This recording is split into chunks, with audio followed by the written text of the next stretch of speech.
All aboard!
Amen.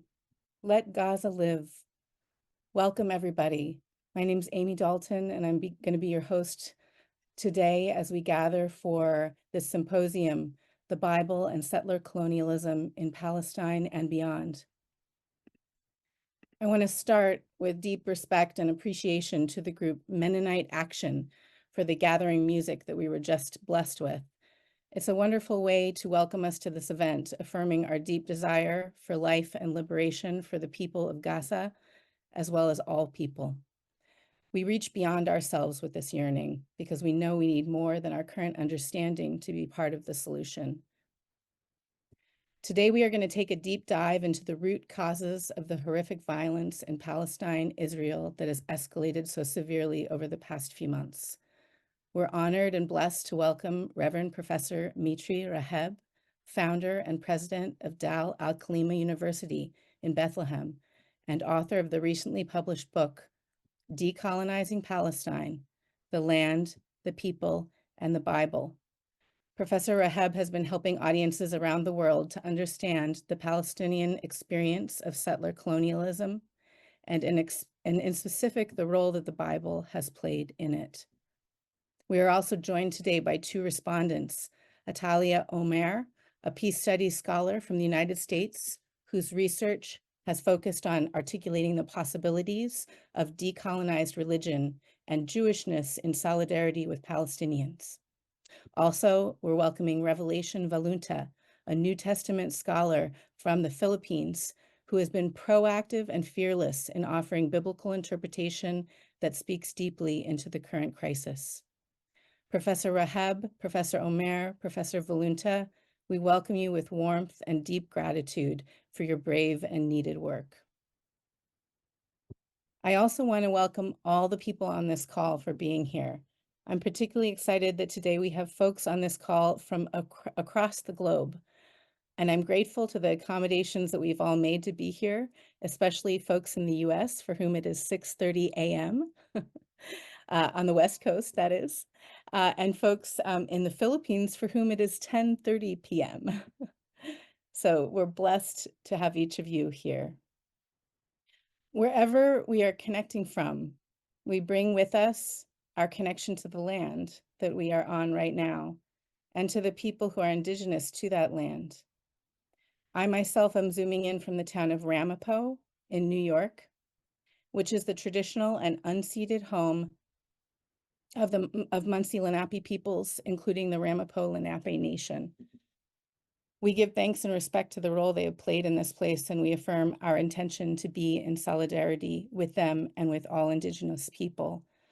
We also acknowledge and give respect today for the many other layers of connection to the land that have been cultivated over the years, especially by enslaved people, immigrants, and other workers who have given their sweat and blood to build this place that we now call home. And now I just want to encourage each of you to take a moment to reflect on the land that you are in and the people who have stewarded it and built it. And now I'm so honored and happy to be able to introduce to you a friend and colleague, Reverend Terry Wildman, who is of Ojibwa and Yaqui lineage. And he is the lead translator and project manager for the First Nations version, which is an amazing translation of the New Testament. Reverend Wildman, I'm really grateful to invite you this morning, today, to offer us an opening blessing. It's good to be here today, and I would like to just open with a little greeting. Bonjour, Niji, Bimarazig. It was Ojibwe for hello, my friends, who share this life together with me. I was born and raised in Michigan, the land of the Anishinaabe. My ancestry includes Ojibwe from Ontario, Canada, Yaqui from Sonora, Mexico, as well as English, German, and Spaniard. My wife and I currently live in Maricopa, Arizona, on the traditional lands of the Tohono O'odham and the Pima. I'm really honored today to offer up the opening prayer to this virtual gathering. Many of our native prayers are not spoken aloud, but with silence and from the heart. Let's take a moment of silence to lift up a heartfelt prayer.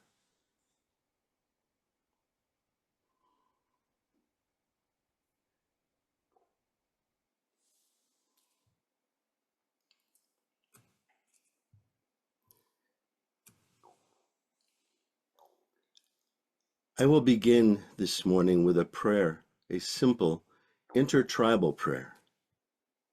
O great spirit of our ancestors, we raise the pipe to you, to your messengers of the four winds, and to the Mother Earth who provides for your children. Give us the wisdom to teach our children to love, to respect, to be kind to each other, so that they may grow with peace in mind. Let us learn to share all the good things that you provide for us on this earth. So even though we know there are many things all over the world to pray for, today we pray for peace between Gaza and Israel and all who live in that region of the earth. For our native peoples, peace is not only the absence of conflict, but the restoration of harmony and balance between Creator, human beings, and all of creation.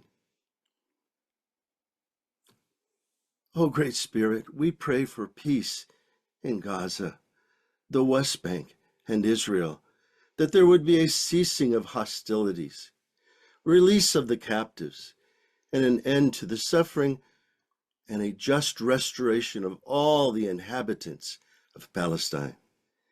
May the Spirit of our great peacemaker, Jesus Christ, empower his peacemakers on both sides of this conflict. Guide us today as we gather in the spirit of peace to listen, to pray, and to find the common humanity needed to walk your path of peace. Now I would like to close with the prayer that Jesus gave his disciples from the First Nation version, an indigenous translation of the New Testament. O great Spirit, our Father from above, we honor your name as sacred and holy. Bring your good road to us, where the beauty of your ways in the spirit world above is reflected in the earth below. Provide for us day by day the elk, the buffalo, and the salmon, the corn, the squash, and the wild rice, all the things we need for each day. Release us from the things we have done wrong, in the same way we release others for the things done wrong to us. Guide us away from the things that tempt us to stray from your good road, and set us free from the evil one and his worthless ways. Aho, may it be so in Gaza, the West Bank, Israel, and all the world. Amen. Amen. Thank you so much, Reverend Wildman. I know we're all excited to hear Professor Rahab's teaching, and we'll jump to that very shortly. But first, let me just give a logistical note. CLBSJ's events are usually done in a meeting style, and so we're continuing with that this morning. Today. But today we've limited the chats a little bit so that you can chat with the co-hosts, but not with the whole group. But we do want to encourage you still to use the chat to communicate any questions that you might have through the course of the gathering. I also would like to thank all the organizations that have come together to support this event. We've been grateful for the assistance of over a dozen endorsing organizations, whom many of you are probably connected with. We're especially grateful for the two groups that have co-organized the event, the Wenlin Cook Program in Religion and Justice, and the Center and Library for the Bible and Social Justice, which I often call CLBSJ for short. So I'm just going to hand the mic to my two colleagues, Gabrielle Lisi and then Donghyun Jong, to share with you a little bit more about these two organizations. Gabby?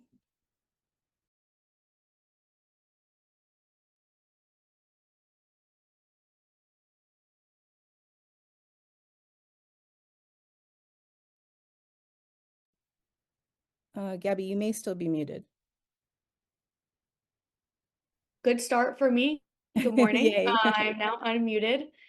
Thank you, Amy. Good morning, everyone. Or morning. Hello. I'm on the East Coast, so it's morning for me. So our program was established in 2019 by Dr. Jorg Rieger and was generously supported by the now late Barbara Wendland. It is dedicated to exploring the intersections of religion, economics, and ecology. Our mission is to develop resources and opportunities for students, scholars, clergy, activists, all with the shared goal of envisioning and creating a more just and sustainable world for everyone.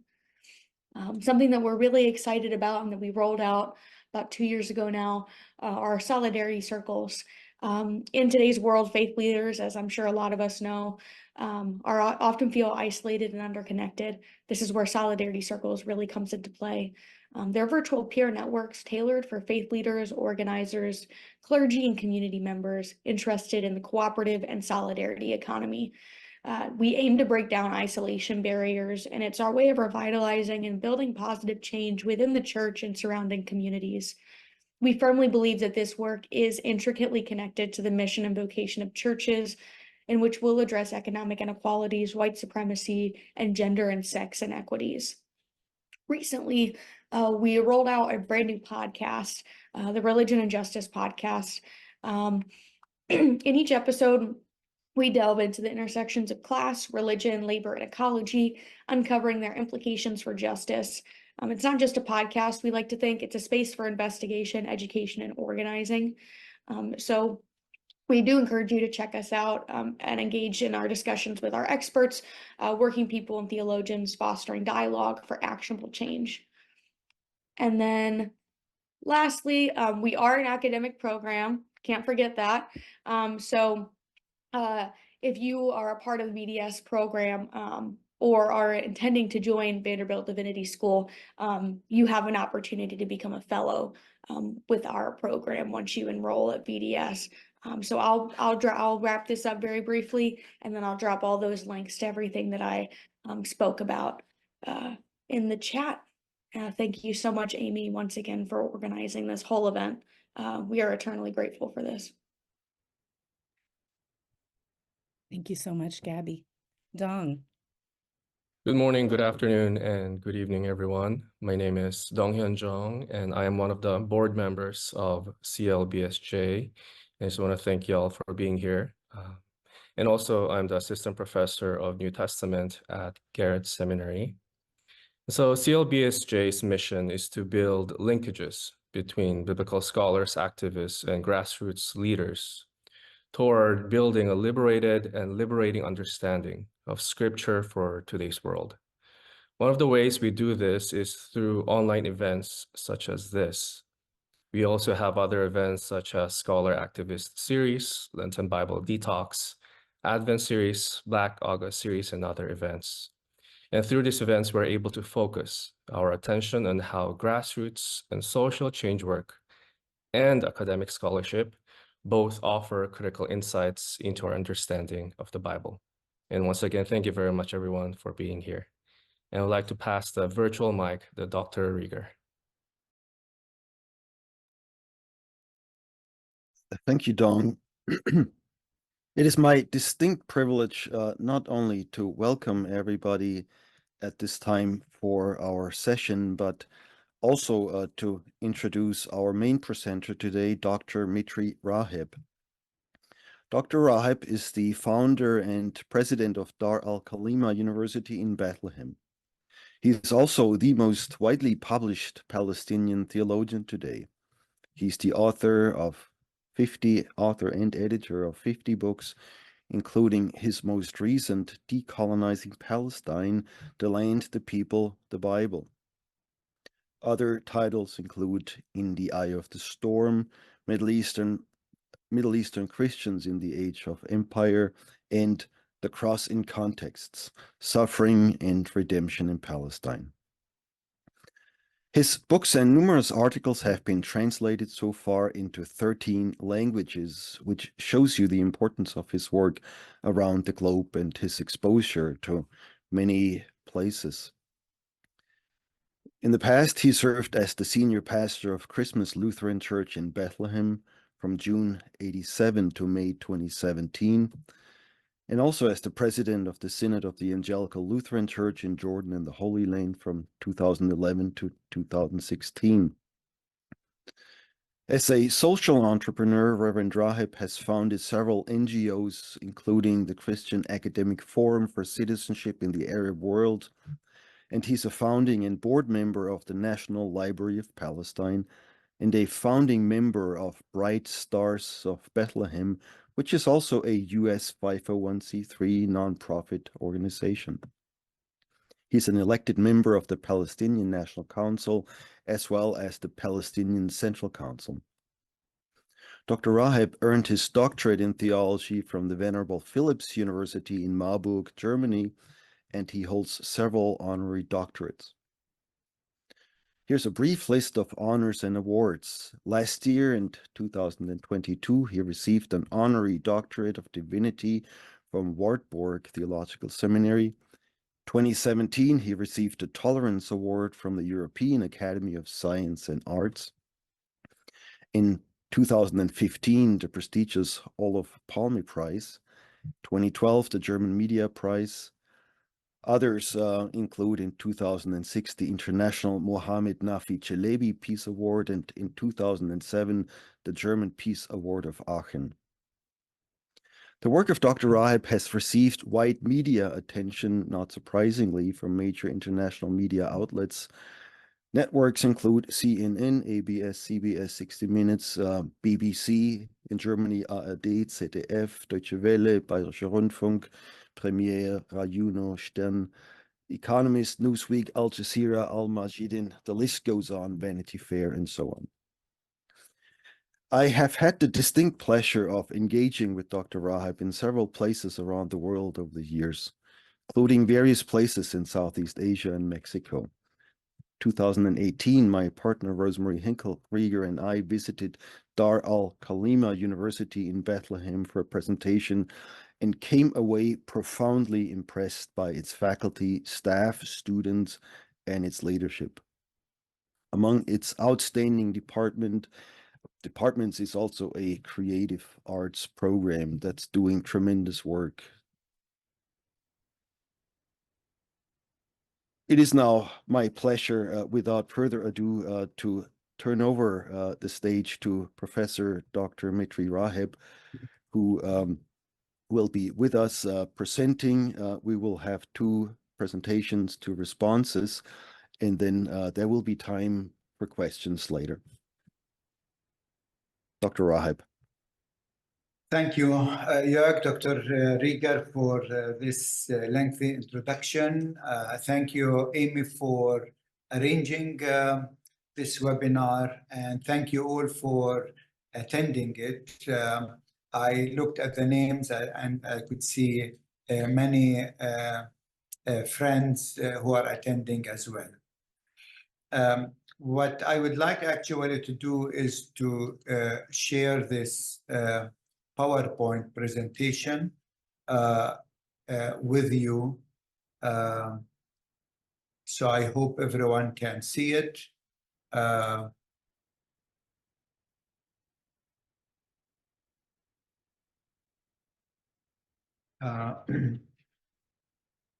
So our topic for today is the Bible and settler colonialism in Palestine and beyond. And let me start by saying settler colonialism is not something that I came up with.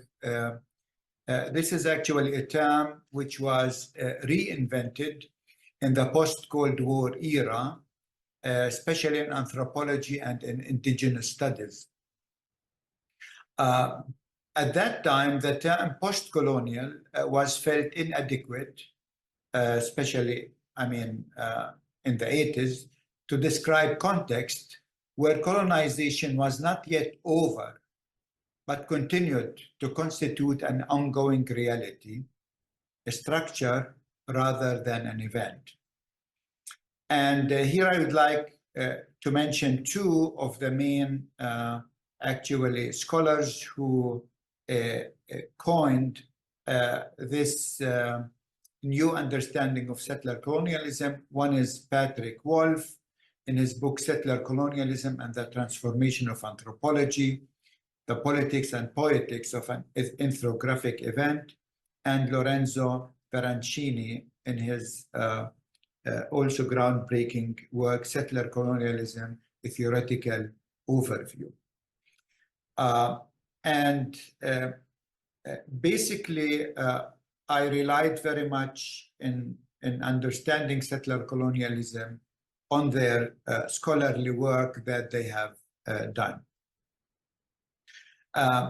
Now, for those may be new to this topic, let me quickly talk about the difference between settler colonialism and traditional or neo-colonialism, because this is important that we understand really the difference. First of all, settler colonialists come to settle an occupied land permanently. So the word permanently here is important.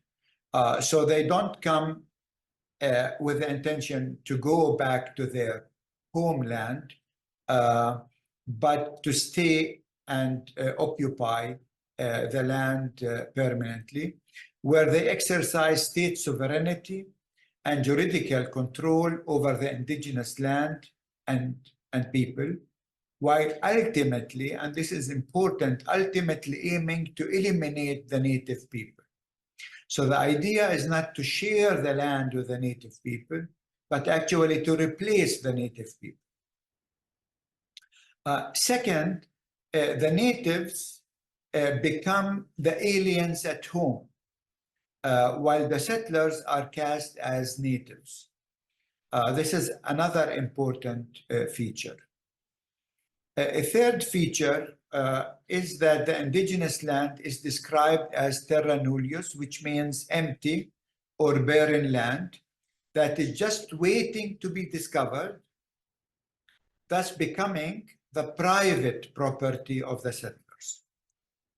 Again, here, private is important, the private property of the settlers. Now, to do that, the native people are depicted with racist constructs as savage, violent, terrorists, while the settlers are portrayed as the civilized and brave pioneers. And, if you listen to the news, you can see lots of these things all the time. Now, to defend the settled property from the savage, a police state is created and is granted extraordinary power over the native people, including power over their civil affairs. So basically, to control the native people, a policing state is necessary, and which leads ultimately to apartheid as the mechanism to separate the natives from the settlers. So this is what we mean really when we talk about settler colonialism. These are the main features of settler colonialism.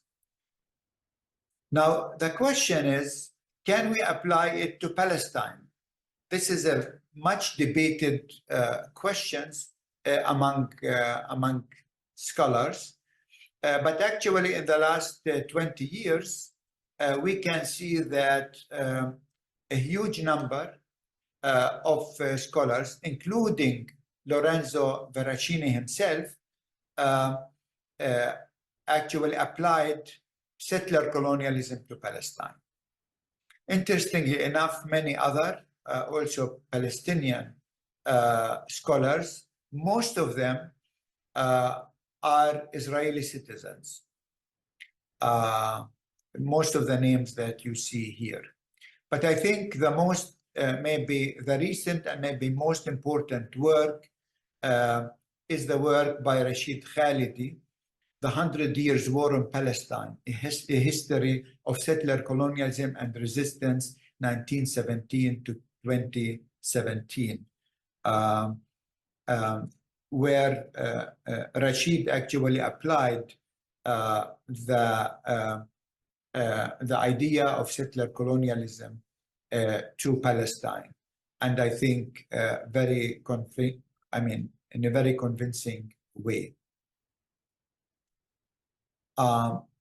And so what I would like to do here is to give you a glimpse of my book, Decolonizing Palestine, mainly one chapter actually of it, where I tried to show the settler colonialism in Palestine, how it was done over 100 years. And I tried to cut this 100-year history in 5 stages, where I try to show how settler colonialism and theology, settler colonialism and the Bible were actually interacting. It is the first time actually in this book that anybody tried to bring the settler colonial scholarship into theology regarding Palestine.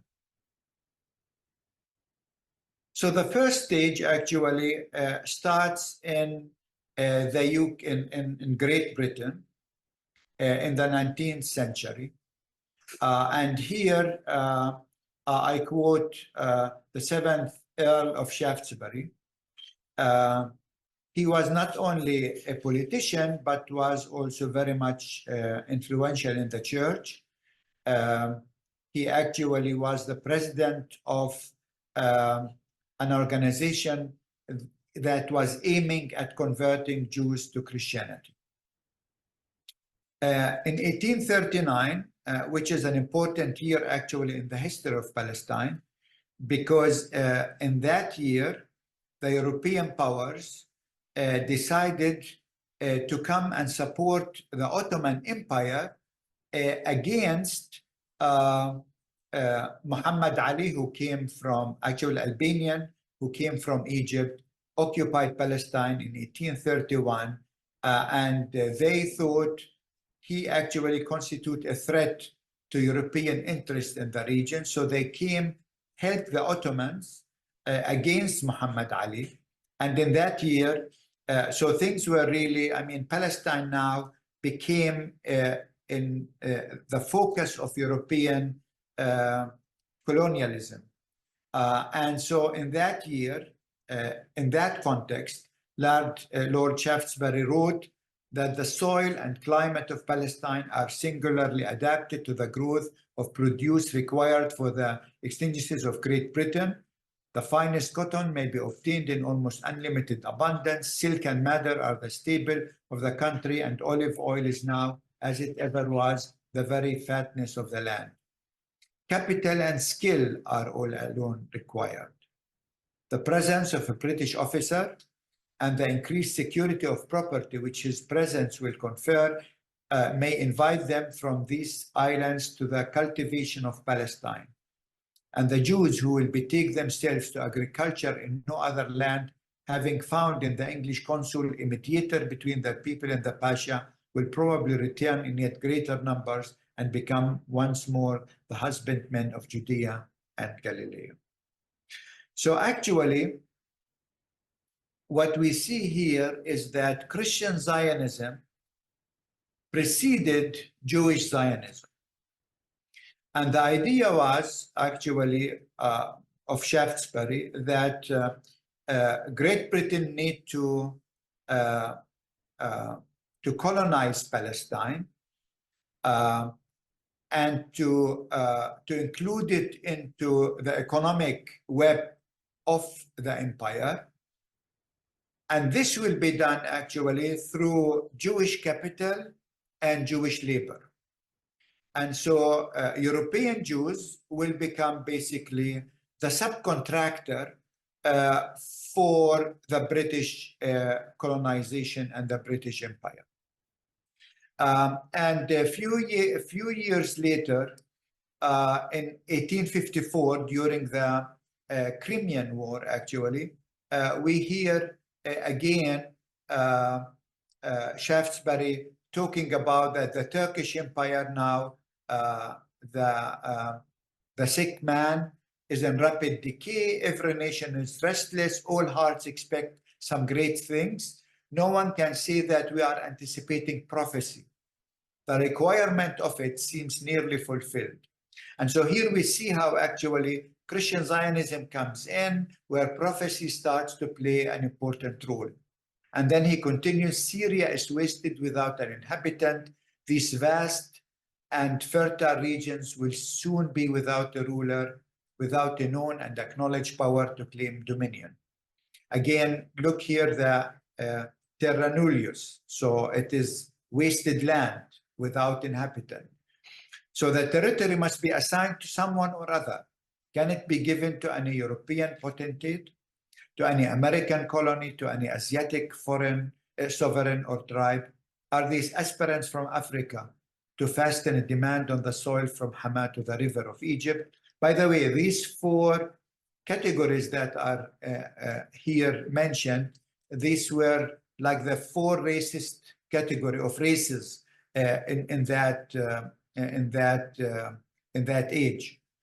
And then he continued to say, no, there is a country without a nation without a country. His own once loved, nay, still loved people, the sons of Abraham, of Isaac, and of Jacob. So again, here a country without a nation, the terra nullius, but a nation without a country. And here you can see actually that the intention here and this settler colonialism of the empire was not out of love for the European Jews, but actually because you can see here, they didn't see them part of Europe. They saw them as actually aliens. And this is why they wanted to send them to Palestine.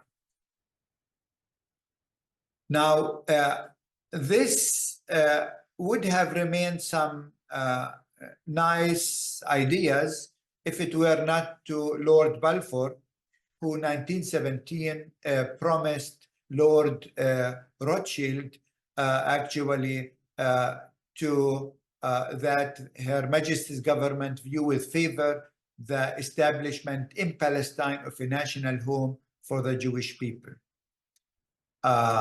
And he continues, it being clearly understood that nothing shall be done which may prejudice the civil and religious rights of existing non-Jewish communities in Palestine. So these non-Jewish communities in Palestine were making 95% of the population. But here you can see how they are depicted in negative ways and no talk about their national rights. And later in 1922, Balfour himself actually talked about that what he did was not only out of political consideration, but also theological consideration. Because you can see it here, he wanted basically to send the European Jews, especially the Russian Jews, because during that time there were many poor Russian immigrants fleeing from the pogroms in Russia, and the British, they didn't want them to come to Britain because, you know, they were poor. This is like Trump's philosophy. He wanted to have only Norwegian migrants, not Mexican migrants, right? So this is exactly what he thought. So we sent all the poor Jewish Russian Jews to Palestine to settle there as subcontractor of the British Empire.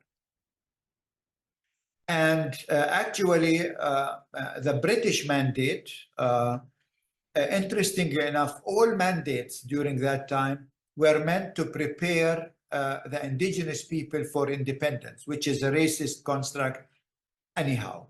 But in our case in Palestine, the mandate actually had the intention to prepare the land for a takeover by the European Jews. Now, history could have had a different direction because not all European Jews were of this opinion. The Jewish philosopher Martin Buber, for example, tried to plea for a binational state. Unfortunately, his and other voices like that were pushed aside. They didn't make the politics. So this is the first stage. I come to the second stage, which is taking the land. So that was the seeding in the empire, preparing Palestine during the mandate for a takeover, and the takeover took place in 1948. In that year, the Jewish forces, with the support of the British, were able to occupy 77% of historic Palestine. If we look, what were the land that were taken, mainly the coastal land, these were the economic metropoles. Jaffa was the most thriving, and Haifa and West Jerusalem. These three centers were the thriving economic center of Palestine, were taken over by European Jews.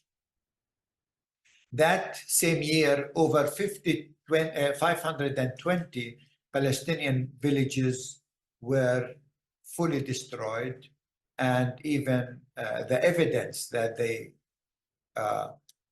once existed was destroyed.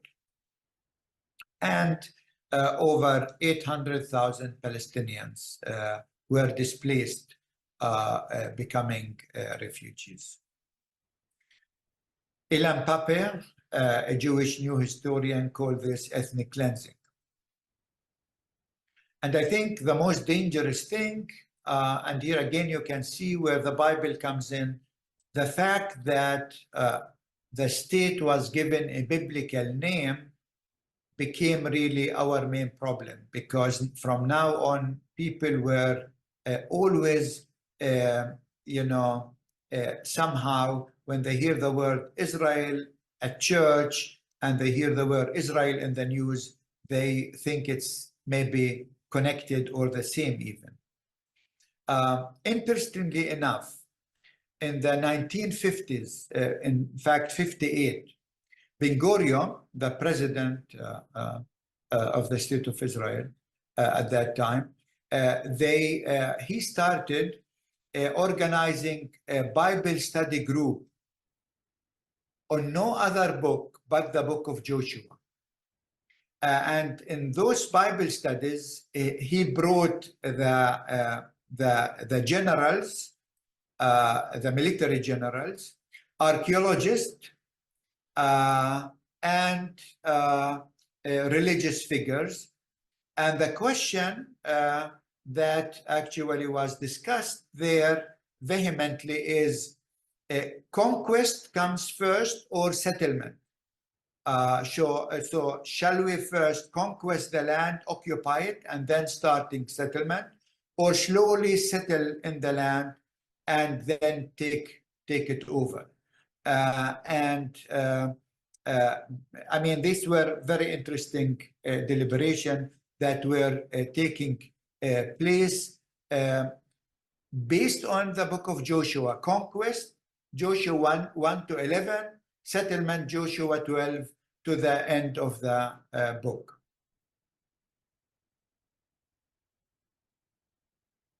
The third stage was expanding the boundaries, which took place 1967 when Israel occupied the West Bank, the Gaza Strip, the Sinai, and the Golan Heights. Especially Jerusalem, the so-called city of David, and where the temple was. And again, we see how theology here is intertwined in this colonial project, because the name given for the war was the 6-day war, which is again from Genesis. God finished his job of creating the world in 6 days, and now he rested. And so as Israel finished the job, and now they will have peace. The problem is that exactly 1967 did not give Israel any peace. And in that year, actually, Jewish religious groups started the colonization project of what they call Judea and Samaria, which is basically in the West Bank, but even in Gaza. And after 1967, a new leadership model emerged in Israel, that of the rabbi politician. Now, rabbis became part of the political scene, and slowly they replaced the more secular politicians. And today we see the culmination of this. And this picture actually with Israeli soldiers on the Western Wall shows exactly this, settler colonialism and the Bible. Now, 1967 was an important year for all different kinds of religious movements. So Jewish Messianism, which was doing the colonization of the West Bank, Islamic fundamentalism, and Christian Zionism. Here I would like to focus on Christian Zionism, because only 3 years after 1967, Hall Lindsey published his book, The Late Great Planet Earth, which was sold in millions. And in that book, he claims that the end time is near, and there is a special place in this scenario for the city of Jerusalem and the state of Israel. This book was sold in millions, and many people, especially in the United States, but also in the UK, were very much actually galvanized by this book, connecting again Israel to the state of Israel to the end time. But it was also in that time that the American brand of Christian Zionism rose. The war gave a boost to American Christian Zionism, and the branding of the state of Israel as biblical Israel accelerated after 1967. And the reason for that was actually that these Christian American nationalists were disappointed that the US lost the war in Vietnam, while Israel actually won the victory over several Arab states. And this was seen as a proof of Israel's divine election and as an American Jeremiah. And so they were talking about, how the American culture is in decay, while Israel became actually the symbol to look for. And this accelerated after 1977, when the Likud party came to power, and Likud understood actually that connecting to the Christian Zionism will be of great benefits for the state of Israel. And this is actually exactly what Netanyahu, who is from the Likud party and the main figure right now in the Likud party, this is exactly what he keeps doing. But also, there was another form of Christian Zionism that we saw mainly in the German-speaking Europe, mainly by students of Karl Barth. I know that for Reformed people around us here, Karl Barth is almost like, a big prophet. Nobody should come near him or criticize him. But actually, for us Palestinians, Karl Barth created the liberal brand of Christian Zionism. It is mainly all of his students that later created this idea about a religious role for Israel, not with this conservative theology, but with a very liberal theology. And here I'm quoting just one, which is Paul van Buren, who is actually American, but he was also one of Karl Barth's students. He taught in Jerusalem at the Hartman Institute. And look what he's saying. The role of the Christian church is to extend the revelation of the God of Israel to the nations. Christianity should do this not only by preaching this gospel to the nations, but also by rendering service to the people of Israel. This service takes an external and internal form. Externally, the Christian church must become the extension of the Anti-Defamation League, combating all anti-Semitism among Gentiles. It also takes the form of defense of the state of Israel, both raising money for Israel defense and defending the state of Israel against all anti-Zionist calumny.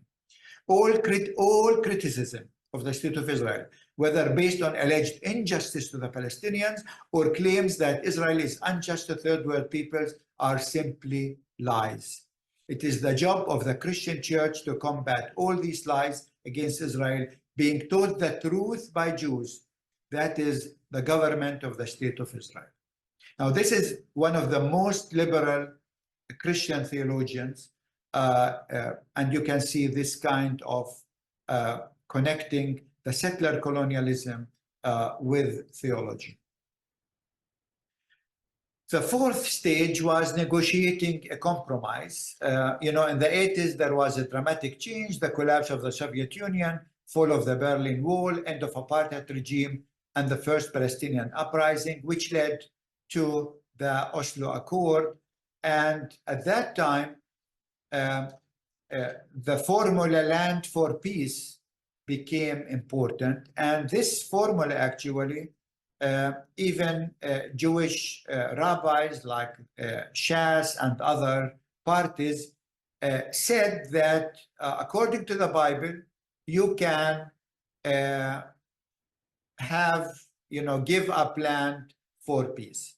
Here you can see how theology can play a role towards peace. But unfortunately, like in North America, during the time of treaties, more native lands were taken, and so more Jewish settlements were built in the West Bank, so-called Judea and Samaria. Again, you can see the same thing that happened in North America happened here during this peace treaty. The last stage I call sealing the settler colonial project. Here we think of the Trump era and this duo between Netanyahu and Trump. Here I'm quoting Trump, where in his speech in Jerusalem, he said that the bond between us, Americans and Israeli, is woven together in the heart of our people, and the people of the United States have always held a special affection and admiration for the people of the book. In the story of the Jews, we have always seen the story of America. It is the story of an exodus, a journey from persecution to freedom, a story that shows the power of faith and the promise of hope. My country's first settlers also saw themselves as pilgrims sent by Providence to build a new promised land. The songs and stories of the people of Israel were their anthems, and they faithfully taught them to their children and do to this day. And down through the generation, the American people became fierce advocates for the Jewish people's aspiration to return to the land of your forefathers, to claim your own new birth of freedom in your beloved homeland. Here you can see actually the whole ideology of settler colonialism in the United States, how this is projected in Israel, and the story of Israel becomes the blueprint for the American settler colonial project. So in this era, actually, and these last 5-6 years, it became clear more and more. You had many human rights organizations saying that what's happening in the whole of Palestine, on both sides of the Green Line, cannot be described other than apartheid. Started by a Jewish organization, B'Tselem, followed by Amnesty International, Human Rights Watch, and others. And Netanyahu actually was very proud to talk about his settler colonial project. This is from his Twitter account. When he formed the new government with the religious right now, he's saying this is the first paragraph of the agreement between the parties in Israel. These are the basic lines of the national government headed by me. The Jewish people have an exclusive and unquestionable right to all areas of the land of Israel meaning historic Palestine. The government will promote and develop settlement in all parts of the land of Israel, in the Galilee, the Negev, the Golan, Judea, and Samaria, meaning also Bethlehem. So here you can see actually that the native people became aliens because we're not included here in the, we are like foreigners. We have no rights. Maybe we are tolerated for a certain time, but not forever. And our land will be settled more and more with Jewish Israeli. And this is what you can see in this map, how the map becoming more and more and more blue, meaning Israeli settled. But this is now actually brings us to Gaza. What's happening in Gaza, I think, is part of this sealing this project. You can see how Gaza city is almost destroyed and people displaced, over 1.9 million people displaced out of 2.2 million, like in 1948. So these images that we saw in 48 before are now again. And interestingly enough, it was no other country that South Africa went this last week to the International Court of Justice, and I mean a few weeks ago to the International Court of Justice, suing Israel for genocidal act committed against the Palestinian people. Yesterday, the court accepted the case and saying that it's plausible that genocidal acts were committed against the Palestinian people. Now, it's interesting that it's South Africa, because South Africa was a country that experienced settler colonialism. And it's only countries that experience that can feel with our people. It's like Bishop Romero once said, there are things that can only be seen through eyes that have cried. The eyes of the South African have cried, and so this is, they could see what's happening in Palestine. They were always telling me it's worse than apartheid. This was always what they kept saying. And it's not by chance that the three governments that came to support Israel in this case, UK, Germany, and the USA, all three are actually settler colonial countries. Again, here you can see how this translates into our affairs today. To conclude, the Israeli settler colonial project, it's not only the Israeli, it's everywhere actually. You can, the same thing apply to North America or to Australia or to South Africa. All of these settler colonial projects are maintained and enabled by hardware and the software. So the hardware, the military equipment, militarization, but also the software, which is actually offered by the Bible, by theology, by seminaries. And this is why in my book, I came to give a new definition to Christian Zionism. understanding Christian Zionism as a Christian lobby that supports the Jewish settler colonialism of Palestinian land using scriptural construct within a meta-narrative while taking global consideration into account. I will not have time, my time is up, to dwell more on that, but you can read it more in chapter 2.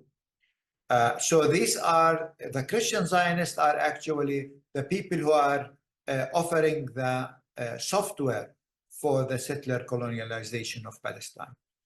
I will skip this one because of time. So the last thing, can we see settler colonialism in the Bible? Pekka Pitkinen, a Finnish Old Testament scholar, actually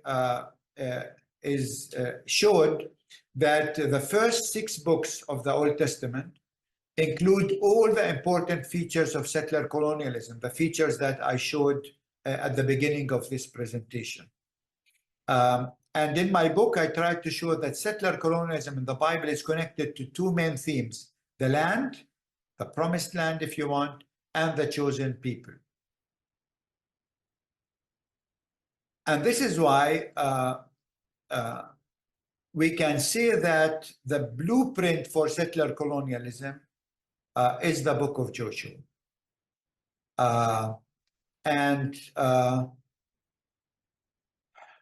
The Joshua factor is something we see today, and it was quoted actually extensively at the International Court of Justice, how actually Israeli politicians are using this also theological language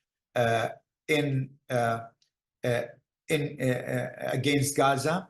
And here I would like especially to mention this one with Netanyahu. In his press conference on October 27th, Netanyahu referred to the Bible to declaring the invasion of the Israeli troops into Gaza. He said, quote, "You must remember what Amalek has done to you, says our Holy Bible." Now he was referring to 1 Samuel 15:3, where we read, "Now go and smite Amalek, and utterly destroy all that they have, and spare them not, but slay both man and woman, infant and suckling, ox and sheep, camel and ass." So this is actually weaponizing the Bible for ethnic cleansing, for a genocide, for settler colonialism. Now, this is not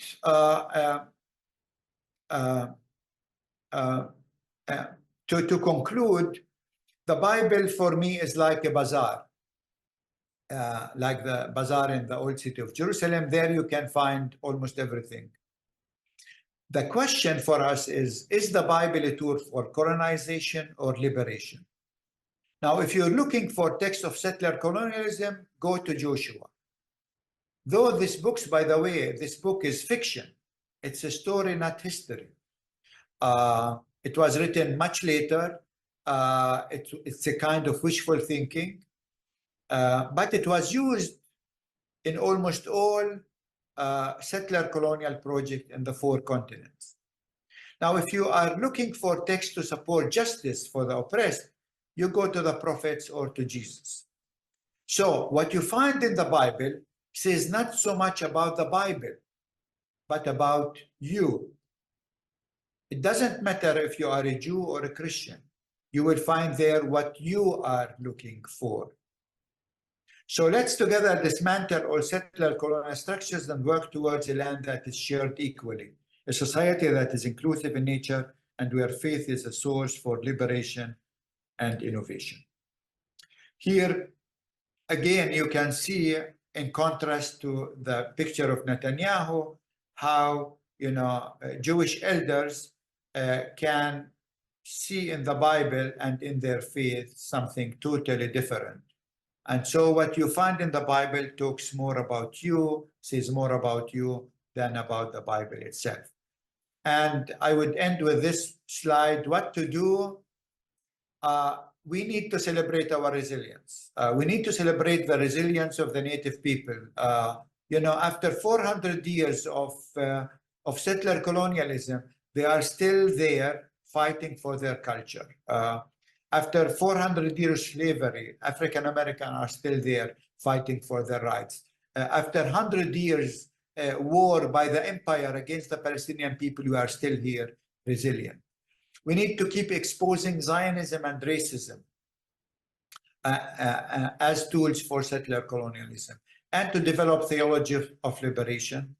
Investing in Palestine is important. This is what we try to do, but maybe you will try to buy a shirt from Palestine these days to dress with. We need to keep learning, keep talking, and keep demonstrating for Palestine, and pressing for reparations for the Native Americans, for the African Americans, for the South Africans, for the Aboriginals in Australia, and so forth, and for the Palestinians. Thank you very much.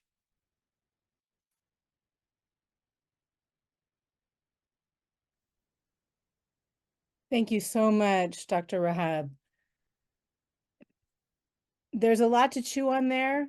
And as Jorg has mentioned in the chat, you are warmly invited to put any questions or thoughts that you have in the chat. We're going to hear first from our two respondents, and then we will take some questions that have come from the audience. So I would like to give a little bit more detail about our two respondents. I'm very just excited to hear from both of you. Atalia Omer is a religion, conflict, and peace studies professor at the University of Notre Dame in the United States. Her research focuses on religion, violence, and peace building, as well as theories and methods in the study of religion and Palestine-Israel specifically. She is the author of a number of books, including Decolonizing Religion and Peace Building, When Peace is Not Enough, How the Israeli Peace Camp Thinks About Religion, Nationalism, and Justice, and Days of Awe, Reimagining Jewishness in Solidarity with Palestinians. So we're going to turn it over first to Dr. Omer, and then we will and then I will introduce Dr. Volunta after that. Thank you so much, Dr. Omer. Great, thank you so much. And it's really just always an honor to be in conversation with Dr. Reverend Mitri Raheb and with this community. Thank you so much for inviting me into this conversation. So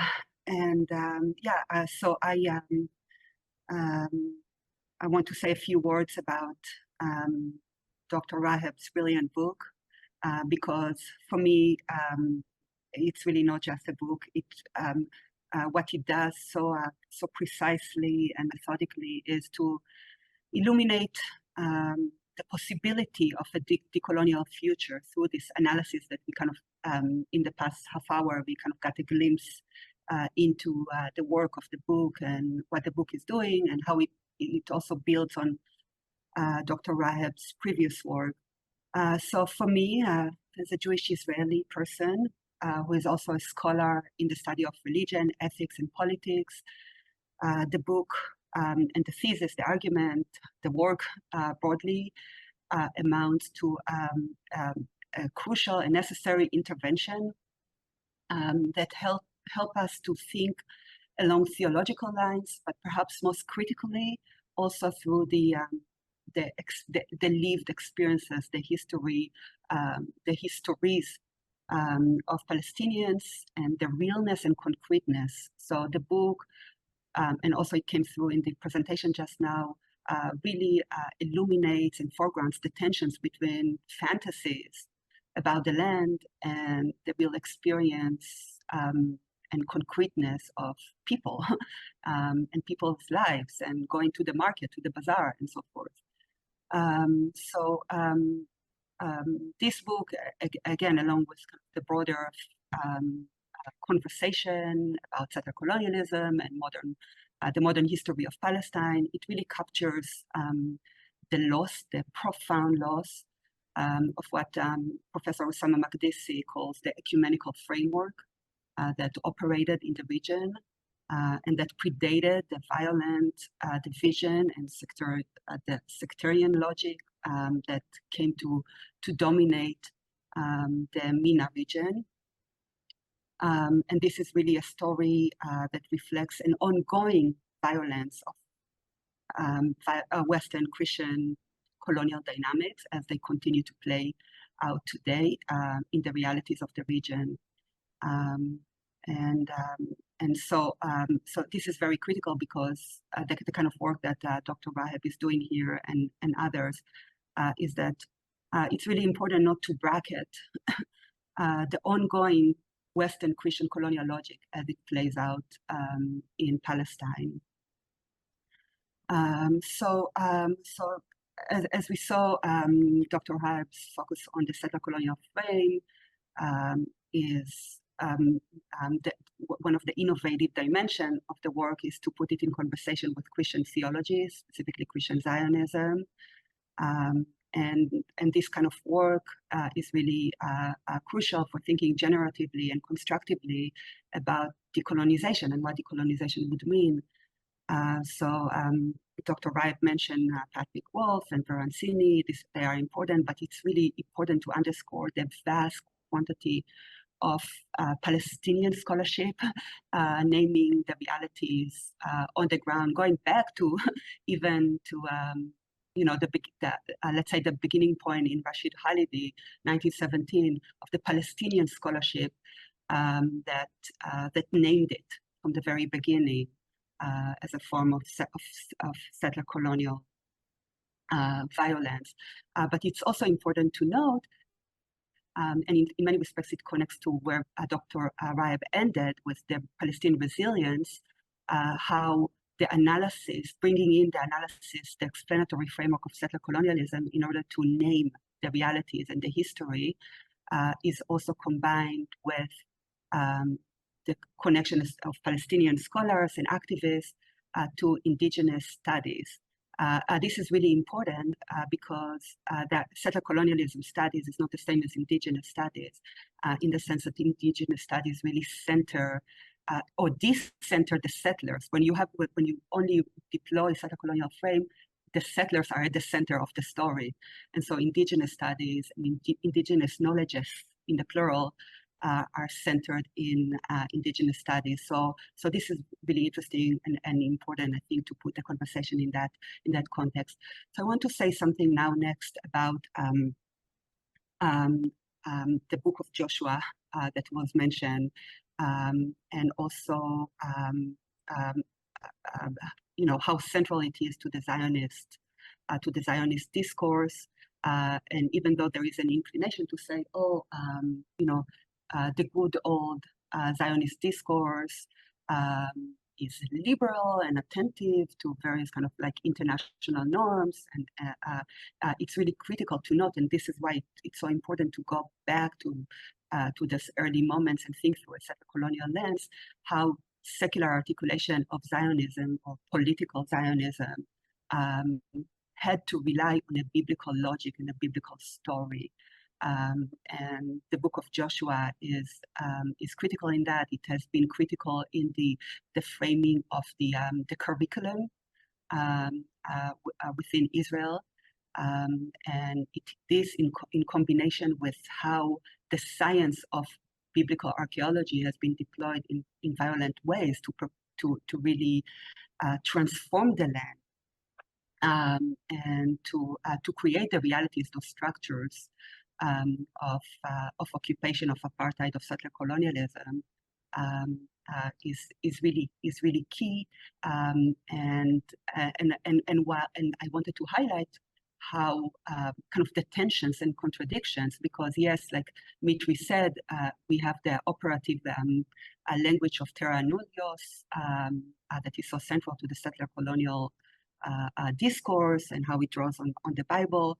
But also you have from the very beginning of the story of Zionist colonization of Palestine, people like Vladimir Jabotinsky was the ideological forefather of Netanyahu, actually recognizing that there are people in the land, and very famously in 1923 wrote an essay that in many respects is very honest, called The Iron Wall, where he actually did see people in the land and understood that the nature of the relationship is that of power and domination. Also, I just want to telegraph very briefly that from those early days of before World War II and before the genocide against the Jews in Europe, the Zionist colonization of Palestine, first of all, was not ashamed using the word colonization. So the official office was called the Office for the Colonization of Palestine.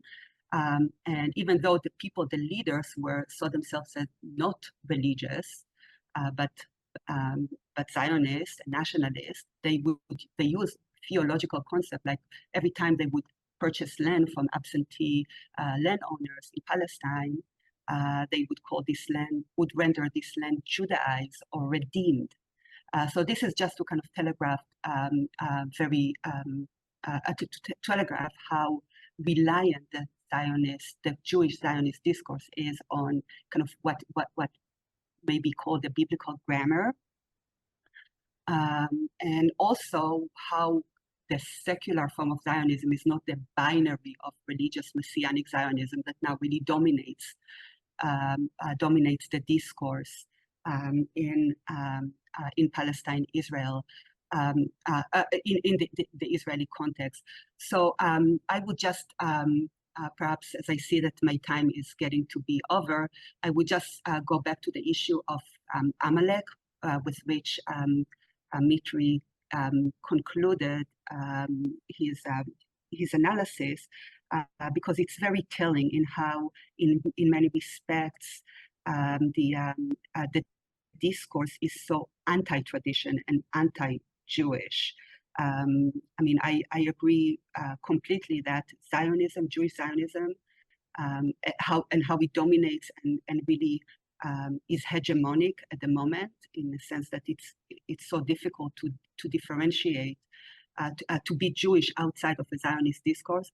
It really is a form of the colonization of Jewish consciousness by the Christian imagination about the Jews, and it carries within it genocidal seeds, as Mitri mentioned, because the implication of that Christian imagination about the quote-unquote return of the Jews to the land meant that, in fact, they were not from Europe. And so we see those genocidal roots in the very discourse, and Zionism is a form of the colonization of Jewish consciousness and a form of anti-tradition. So Amalek, yes, Netanyahu reads Amalek as literally, but in fact, for Judaism, the Jewish tradition is absolutely not about approaching the Bible with no mediation of centuries and centuries and layers and layers and layers of hermeneutical praxis, where you actually look at how the concept of the Amalek was basically theorized out of existence within the rabbinic thinking about Amalek. This is where you see how how Zionism constitutes a form of the colonization of the Jewish tradition, and how decolonization would mean a process of reclaiming of the Jewish tradition outside of the Bible, outside of that unmediated reliance on the Bible as a land title. So I'll end here. Thank you.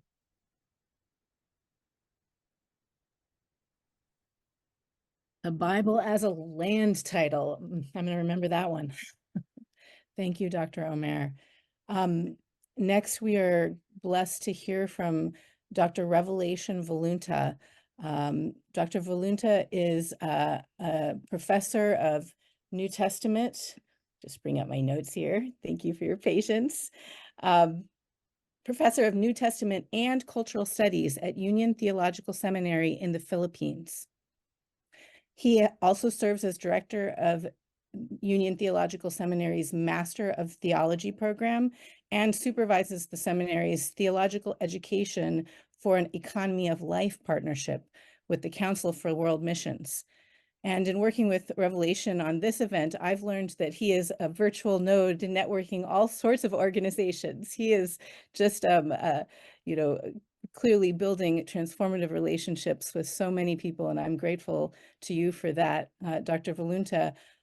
He is also the author of a book called Reading the Parables of Jesus Inside a Jeepney, and he's a prolific lectionary reflector on his Facebook page, as well as on his website, jeepney.blogspot.com. Dr. Volunta, it's just an honor to welcome you. Thank you. Can you hear me okay? Yes. I'm deeply honored and grateful to be part of this conversation. Thank you, Amy, and the Center and Library for the Bible and Social Justice. Thank you, Jorg and Wendland Cook Program for Religion and Justice. Thank you, Atalia. And thank you, my friend, Mitri. I want to talk about that last word in our topic, beyond. And I want to respond by talking about my grandfather, my father's father. He was born when the Philippines was still a province of Spain. His parents named him Alberto. His close friends called him Berto. He was born near the tail end of the Spaniards' 300-year occupation of the Philippines. According to U.S. President McKinley, in 1898, God told him to take possession of the Philippines. God told him that giving the country back to Spain would be cowardly and dishonorable. God told him that turning the islands over to France or Germany, commercial rivals in the Orient, would be bad for business. God told them that leaving the Filipinos to themselves, who were unfit for self-government, would lead to anarchy and misrule, worse than being under Spain. And God told him there was nothing left for America to do but to take them all and to educate the Filipinos and uplift and civilize and Christianize them. And by God's grace, do the very best for them, for whom Christ also died. God apparently forgot to tell McKinley that the Philippines have been Christian for close to 3 centuries. And so the natives were constructed as heathens, pagans, and tailless brown monkeys, and veterans of the genocide against the First Nations of North America were sent to the islands. 30,000 Americans killed 1 million Filipinos. We have pacified the islands and buried them, destroyed their fields, burned their villages, furnished heartbreak by exile to scores of disagreeable patriots, subjugated the remaining 10 million by benevolent assimilation, which is the pious new name for the musket. And so, by these providences of God, and the phrase is the government's not mine, we are a world power. And this is supposedly the mission of our race, trusty under God of the civilization of the world. These words came from Mark Twain, and his words, tragically, ring so true to this day in many parts of our world, especially in Palestine. Under the American occupation, my grandfather, Alberto, became Albert or Bert. He became a member of the 1st Battalion of Philippine Scouts, many of whom would eventually become officers in the U.S. Armed Forces in the Far East under General Douglas MacArthur. During the Japanese occupation, Albert became Lieutenant Velunta, or simply Velunta. He fought in Bataan and was part of the brutal Death March, where over 80,000 POWs marched from Mariveles, Bataan to Tarlac, and close to 20,000 of them died along the way. During the Japanese occupation, 1 million Filipinos died defending the only democracy in Asia and American interests in the region. Alberto Velunta was one of the lucky ones. He survived the Spanish occupation, the American occupation, the Japanese occupation, and the martial law years under the US-sponsored Marcos dictatorship. My friends, the Philippines is America's Israel in Southeast Asia. The prophets Isaiah and Micah shared a common vision when they said, God shall judge between the nations and shall arbitrate for many peoples. They shall beat their swords into plowshares and their spears into pruning hooks. Nation shall not lift sword against nation, neither shall they learn war anymore. This vision resonates with the hopes and dreams of all people who have experienced and continue to experience the evils of war brought about by colonialism and occupation. Wars, colonialism, and occupation are the primary reasons why widows, orphans, and refugees exist. The Bible, an ancient Palestinian library, was produced under such contexts. The Bible is an ancient Palestinian library that calls for us to care for survivors and victims of war, colonialism, and occupation. And these are widows, orphans, and refugees. The Bible's narrative ends with the Roman Empire, but tragically, the empires have continued to occupy Palestine to this very day. Unfortunately, and beyond tragedy, empires co-opted the Bible, the sacred minority report, and weaponized it against all perceived threats and enemies of the empires. When survival discourses and resistance literature produced by occupied peoples are co-opted by empire, they become a license to maim, kill, and destroy all opposition. I think Norman Gottwald was the first Bible scholar who argued that Palestinians most nearly approximate the early Israelites, since they occupy the same terrain, practice similar livelihoods, and long for deliverance from the Canaanite state of Israel backed by the American empire. Gottwald was right. How can the state of Israel, the United States of America, and most of the West argue that Israel is David and the Palestinians Goliath? Today's David has over 200 fighter planes, over 2,000 tanks, over 60 ships and submarines, and nuclear weapons. Today's David has massacred over 26,000 Palestinians in Gaza. My friends, can we still hear crying in Gaza? Can we still hear voices in Gaza? Can we still hear weeping and great mourning? Are there still Rachels weeping for their children and refusing to be comforted because they are no more? Alas, there is no safe place in Gaza. Almost everyone and everything is dead. The earth, the waters, the air, the plants, the animals. Gaza is now hell on earth. We should do everything as seminary professors, as students of the Bible, as pastors, as Sunday school teachers, as Christians, as human beings to stop the evil interpretations, theologies, and practices. The software that Mitri calls, the software that rationalizes, justifies, and perpetuates settler colonialism. Our seminary has done its very best to heed Mitri's call. And right now, we are preparing to welcome Palestinians who fled Gaza last December. Dear friends, let us do everything we can to help birth a future where people shall beat their swords into plowshares and their spears into pruning hook, where nation shall not lift up sword against nation, neither shall they learn war anymore.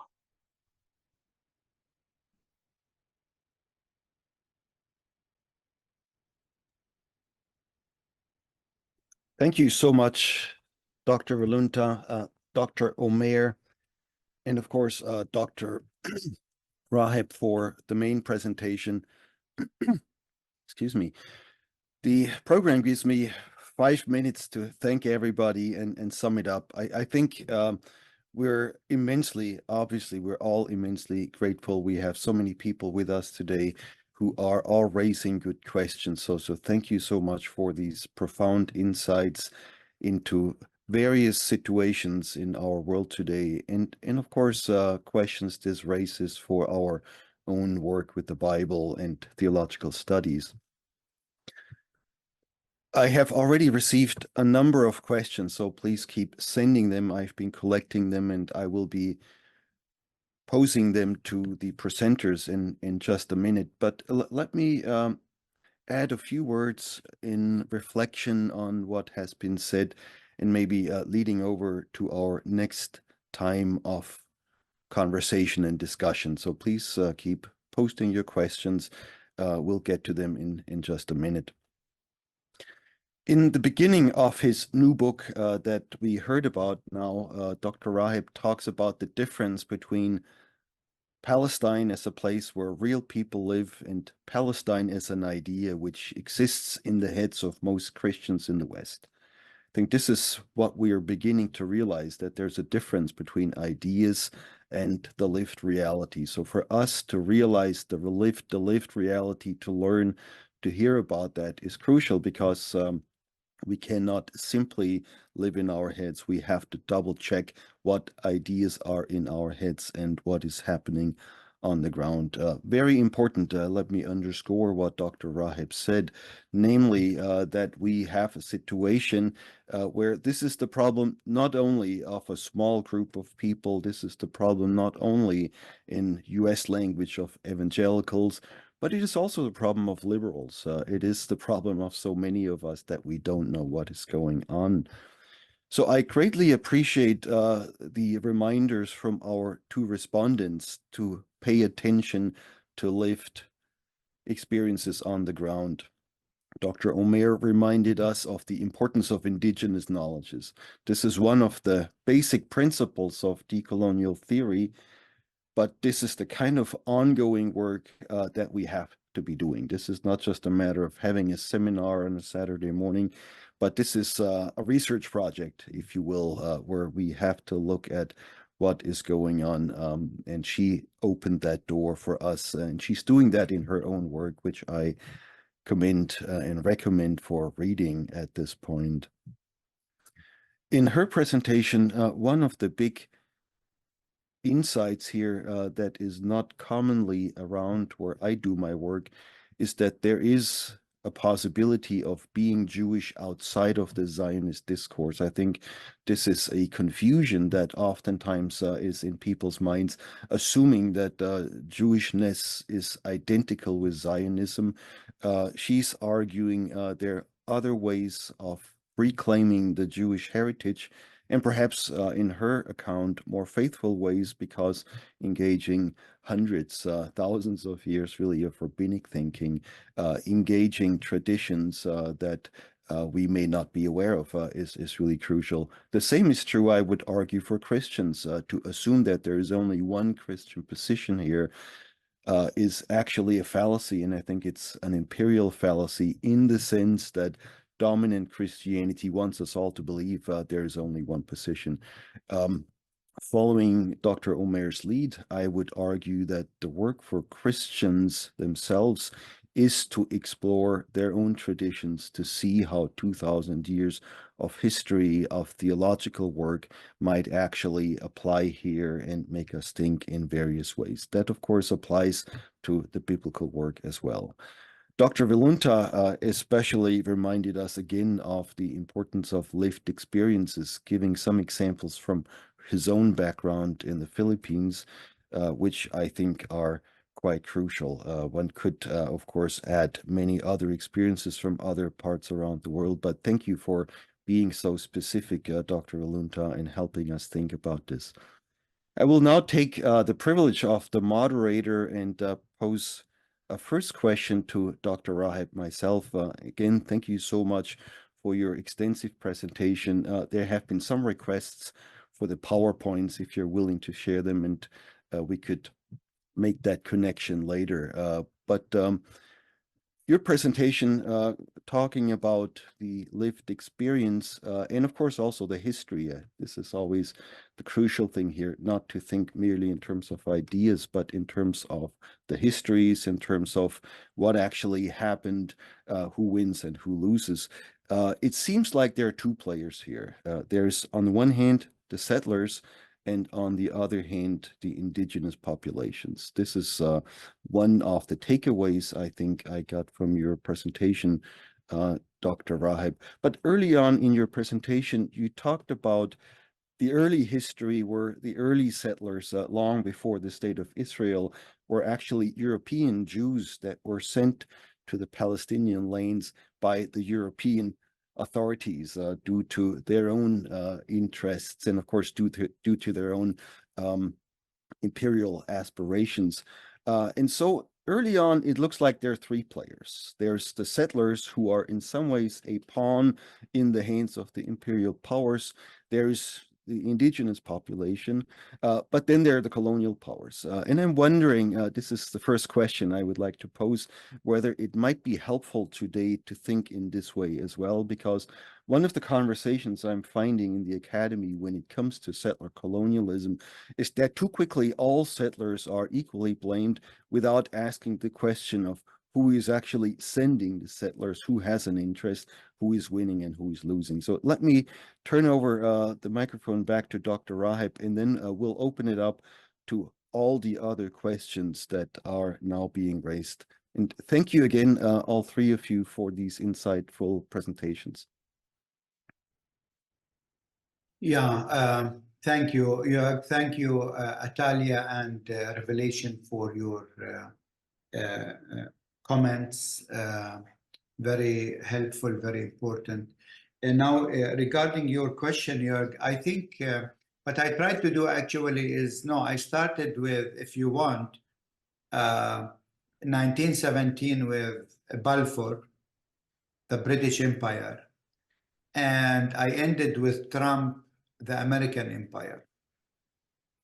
And there is a connection actually between both. So it was the British Empire that enables the colonization of Palestine until 1948. And it is the American Empire that is enabling the colonization of Palestine, starting mainly with the 50s, but especially with the 60s. And more so today. So yeah, I think I agree with you fully. May I jump in on? Yes, please. Yeah, I was just going to say, please, both of the respondents, Atalia and Revelation, feel free. Yeah, I mean, I agree. I just want to, with what Mitri said and with your analysis, one of the challenges that I'm grappling with is how to, well, for a moment, just a brief digression. I mean, Mitri mentioned the really, really crucial work of Rashid Khalidi, 100-Year War in Palestine. I assign it all the time in my classes. And he, I mean, it is important we are able to bring multiple explanatory frames to our analysis, and he does that too. Except in that book, he foreground what is often is the center, which is the settler colonial framework. That, like Mitri said, we cannot understand the modern history of Palestine without understanding the imperial patron, the British and the American. But there are also dynamics of nationalism that are at play, and it's important to bring it to the foreground because then it avoids that kind of reductionism, Jörg, that you talked about, that all settlers are the same and everything is kind of like, and it helps open up interpretive space for how to think about change and transformation and the decolonial. And for me, when we it's very important to bring to the foreground, to bring the analysis of colonialism and modernity, and Jewish modernity specifically, how it was decolonized by the Christian agenda, imperial and theological. But also, it is important to own, the crimes that Israeli Jews and are complicit. I mean, are doing. So that our agency, my agency, and what would it then mean historically? So so the process of the decolonial is not only to go back to how the Jewish imagination and consciousness was colonized by the Christian agenda, but also say, okay, I understand this history, but I'm going to take ownership of, well, what does it mean to think Jewishly at this moment of power and domination, Jewish power and domination, where most of the resources from the Jewish tradition are resources from context and histories where Jews were without power. So it also opens up kind of like, this is also a plea to think outside of kind of what I call an authenticity discourse, like what the real Judaism is or what the real Christianity is, and really kind of take on the challenge of thinking historically, politically, and relationally. Like for me, Jewish thinking and to do Jewish, theological work right now, or ethical work, has to be in conversation. It cannot be in abstraction from Palestinian demands and the demands of restorative justice. This kind of work is not in a silo, this kind of a point, and it has to be really historical and concrete. Thank you so much, Atalia. Let me move on to some of the questions because we're really moving into a lot of the core concerns here of the conversation and the presentation. There were several questions. I will just combine a few about the role of the Bible in this. I mean, as Atalia was just saying, one has to do these readings in connection, right? One cannot do those independently. Jewish readings have to be done in connection with Palestinian readings, right? Palestinian readings have to be done in connection with Jewish readings. Christian readings, of course, have to be done in connection with all of this. So some of the questions that came now, and this goes back to Dmitri's presentation, is how do we make the distinctions between what in the Bible is liberatory, what is oppressive? Clearly there's all kinds of texts that could be used. How do we approach this? That's sort of one part. How do we figure it out? Somebody else wondered in that conjunction what texts might be most helpful in building a liberative theology. What texts of the Bible, by the same token, might be the ones that we may have to rethink, especially in the US context. This was a question focusing on how the Bible is read in the United States. Someone asked a question about perhaps could we think about the story of Rahab in this case, as maybe moving in a different direction. So those were all questions related to how do we engage the Bible constructively, what might be a good starting point for the work of liberation when it comes to the Bible. Those are several questions I'm combining here.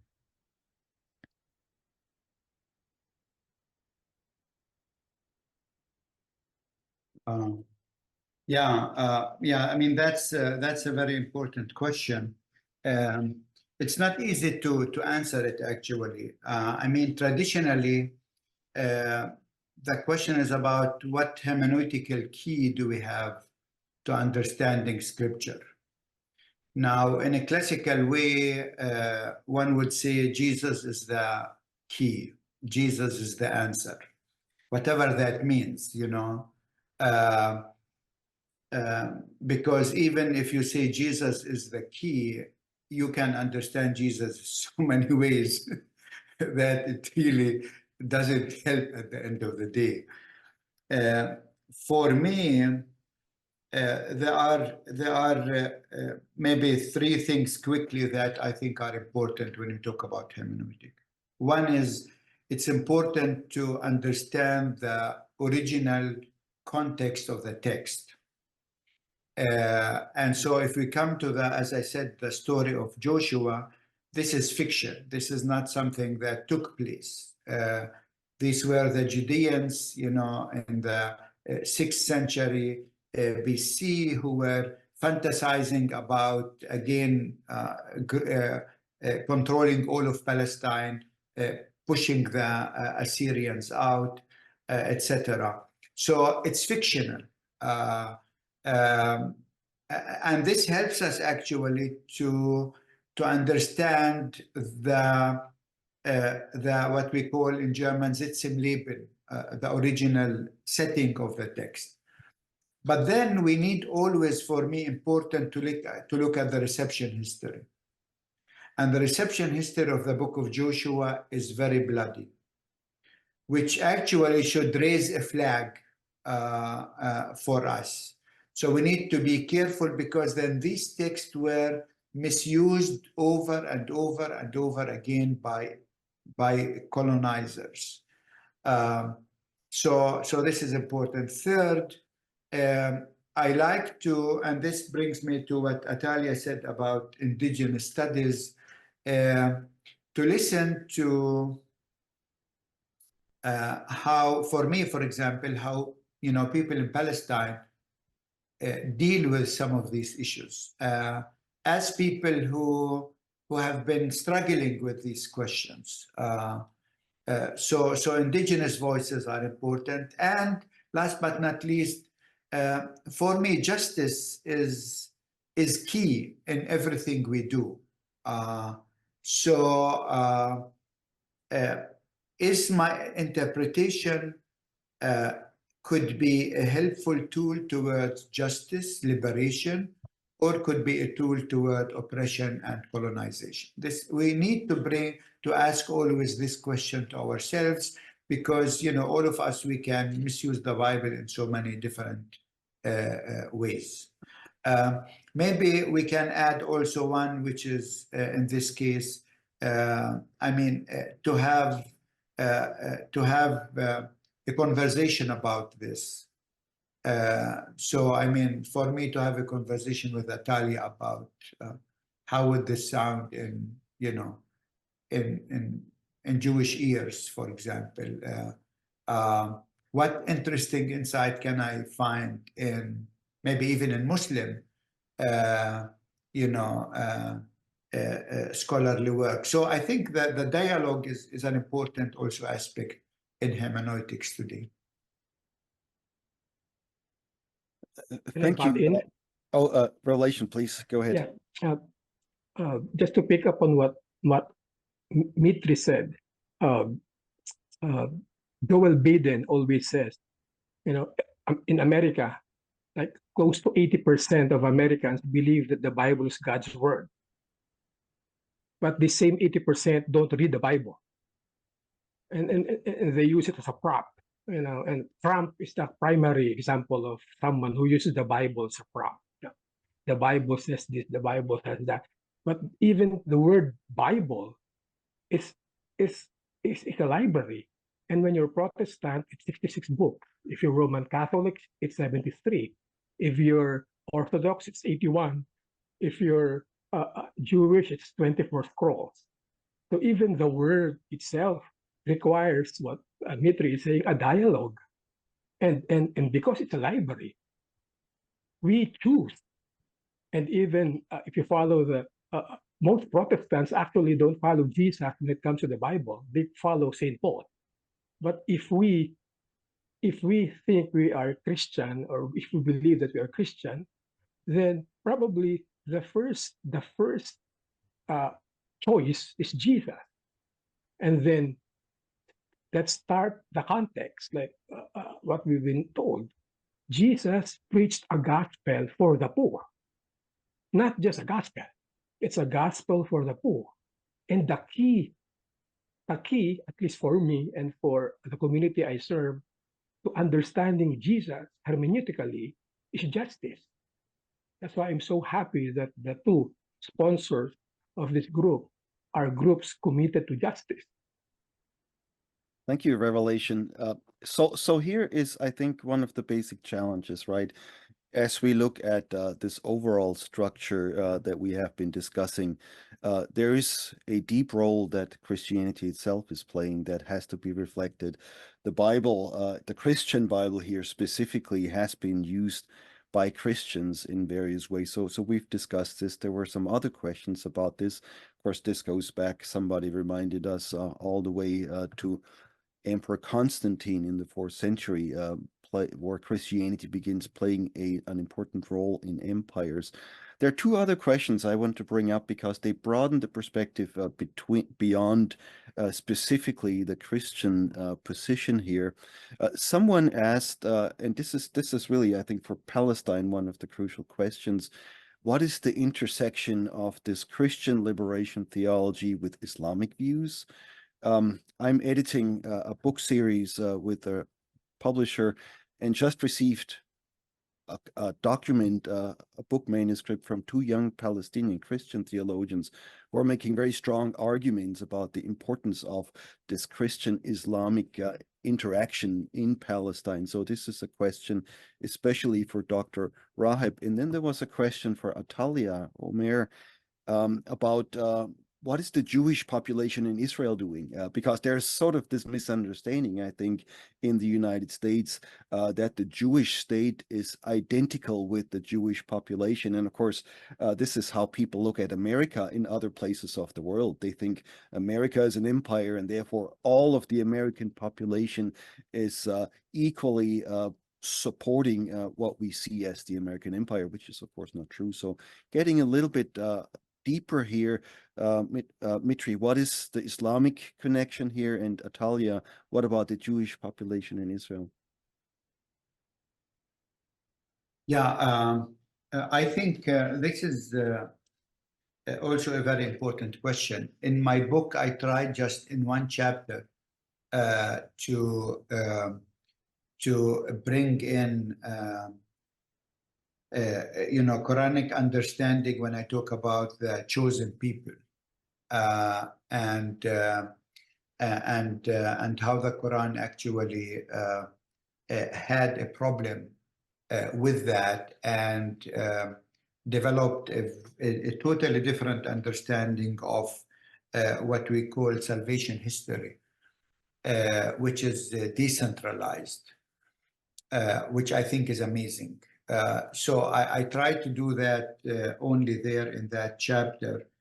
But I think when it comes to this issue, it is important also, since we talk about, now Jewish settler colonialism, Christian settler colonialism, there is also Islamic settler colonialism that is not much talk about.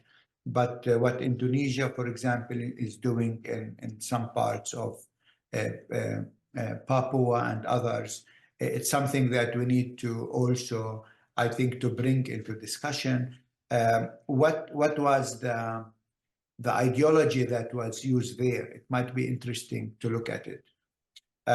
So we need to bring, I think, Islamic theology and Islamic history into this discussion. This could be very fascinating, I have to say. Thank you. And what I have seen is really these younger scholars also bringing Islamic art all the way to comic strips and so on, music, poetry.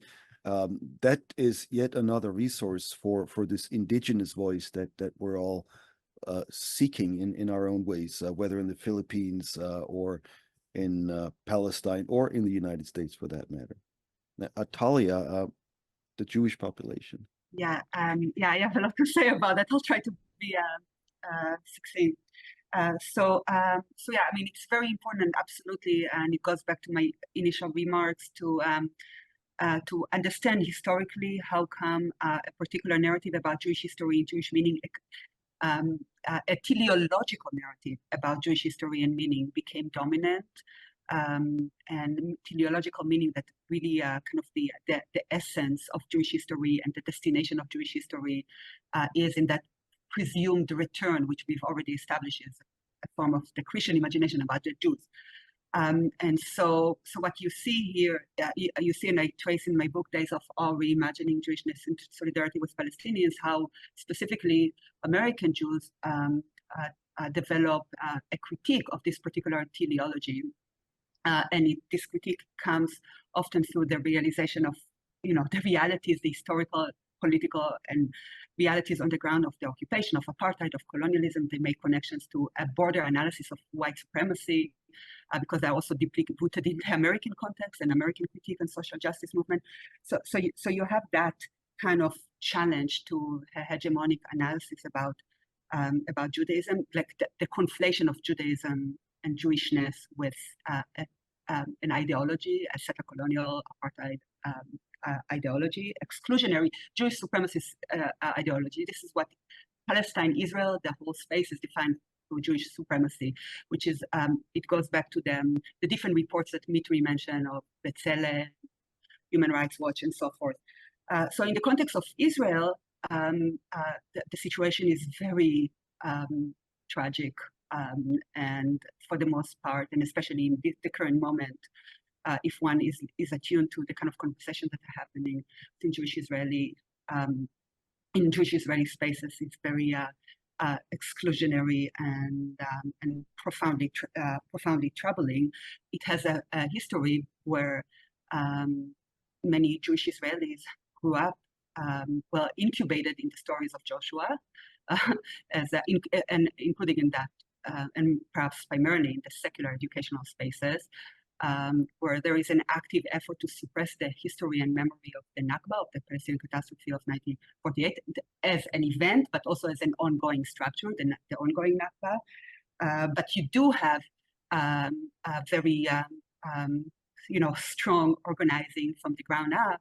For instance, the organization Zokot that really works specifically on educating the Jewish Israeli publics on the Nakba, what does it mean, and even offers opportunities to imagine concretely the very key point with respect to Palestinian justice, which is return, the return of Palestinians. So how to imagine it without kind of like this, the hysteria that is invested in kind of like that zero-sum game analysis of it's either this or that. So you have that, but overall there is such Jewish Israelis are so incubated in a total myopia and abstraction of kind of in terms of the narrative, with maybe a focus on the occupation of 1967, without knowledge and without understanding how it connects to the Nakba and to 1948. And I think this is a critical issue. And this actually manifests right before the events of October 7th and the genocidal actions in Gaza and the ongoing ethnic cleansing in the West Bank and occupied East Jerusalem. You had maybe some of you remember the democracy protests because of the judicial coup or reform or whatever, where so many Israelis mobilized, went out to the streets, and it was very one saw for months and months a very sustained and impressive civil disobedient actions and so forth. But what is so deeply tragic about it is that what was like, first of all, it was visually, you saw the flags of Israel, the ubiquity of the flags of Israel, and it was not inclusive of the Palestinian citizens of Israel. And very, very few people make connections between the struggle for democracy, the challenge to the erosion of the independence of the judiciary, and the occupation and the settler colonial, the Nakba, and the ongoing Nakba. And this is detrimental because on October 8th, those people were not found. All those people who mobilized to the streets were nowhere to be found. And guess what? They were drafted with no questions, and only very, very, very few people are refusing service in the military.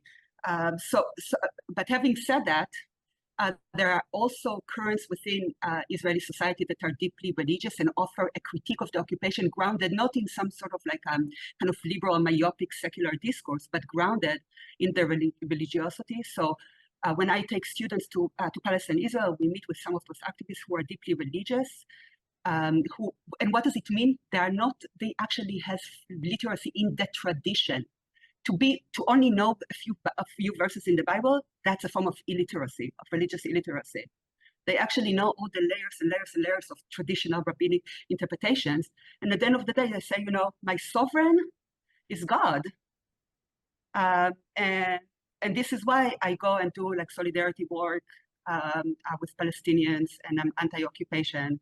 I don't, you know, to put the flag on the in the Haram al-Sharif, that is such a departure from a traditional understanding of the space and the relationship of Jews in the space.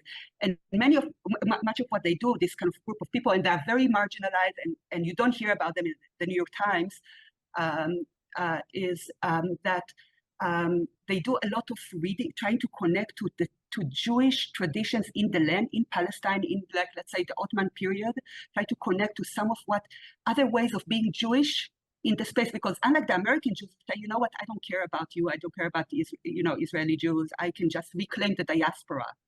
And because I live in Chicago or New York, the challenge is like, oh, we are in the land, but how can we reclaim being in the land outside of a settler colonial framework and being accountable to the kind of crimes that we are responsible for?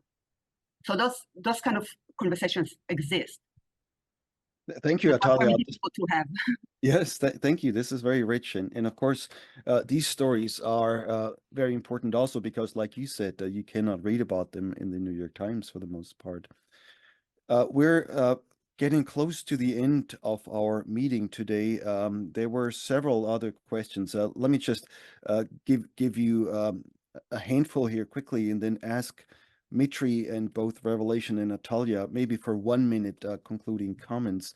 So we have talked a lot about the religious implications from various perspectives.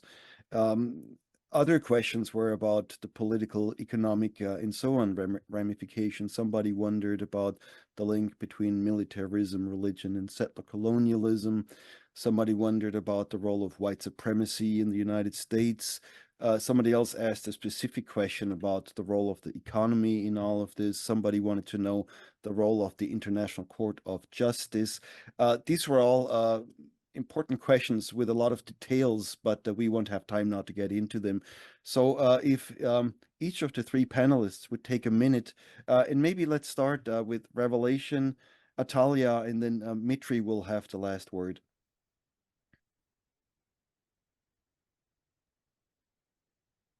I just want to first thank all of you for this opportunity, but I really want all of us, and because I know that all of us are involved in different ways in hopefully realizing a ceasefire as soon as possible, more conversation, but more importantly, I think, for so many people on earth, love or faith or ecumenical relationship, all of this have no meaning until they experience justice.